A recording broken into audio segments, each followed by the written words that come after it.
Narito ang kwento ng matatanda sa Samar tungkol sa isang nilalang na hugis tao. Ang alamat ng Agta, ang bantay ng kagubatan. Sa malalawak na kagubatan ng Samar, naninirahan ang Agta, isang malaking nilalang na parang tao ngunit may kulay itim na balat at malalaking mata. Ayon sa mga kwento, ang Agta ay isang tagapangalaga ng kagubatan, may kapangyarihang makipag-usap sa mga hayop at halaman. Isang araw, isang batang mangangaso na nagngangalang Nardo ay pumasok sa kagubatan upang maghanap ng pagkain. Habang naghahanap siya, narinig niya ang malakas na tunog ng mga sanga na nababali at mga dahon na kumakaluskos. Bigla na lang, isang malaking anyo ang lumitaw sa kanyang harapan, ang Agta. "Anong ginagawa mo rito, batang mangangaso?" tanong ng Agta sa malalim na tinig. "Ikaw po ba ang Agta na sinasabi ng mga matatanda?"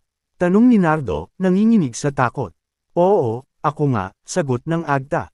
"Ako ang tagapangalaga ng kagubatang ito. Bakit ka narito?" "Naghahanap lang po ako ng pagkain para sa aking pamilya," sagot ni Nardo. "Hindi ko po alam na bawal pumasok rito."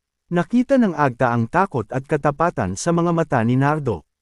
"Kung gayon," sabi ng Agta, "bibigyan kita ng pagkakataon.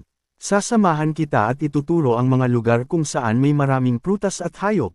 Ngunit sa isang kondisyon, huwag mong sisirain ang kagubatan at ituturo mo rin sa iyong mga kapwa mangangaso ang tamang pag-aalaga rito." Sumang-ayon si Nardo at sinundan ng Agta. Sa tulong ng Agta, natutunan ni Nardo ang tamang paraan ng pangangaso at pag-aalaga sa kagubatan. Sa kanyang pagbabalik sa nayon, ibinahagi niya sa kanyang mga kababayan ang kanyang natutunan. Mula noon, ang nayon ay nabuhay ng masagana at mapayapa, palaging nirerespeto at inaalagaan ang kagubatan.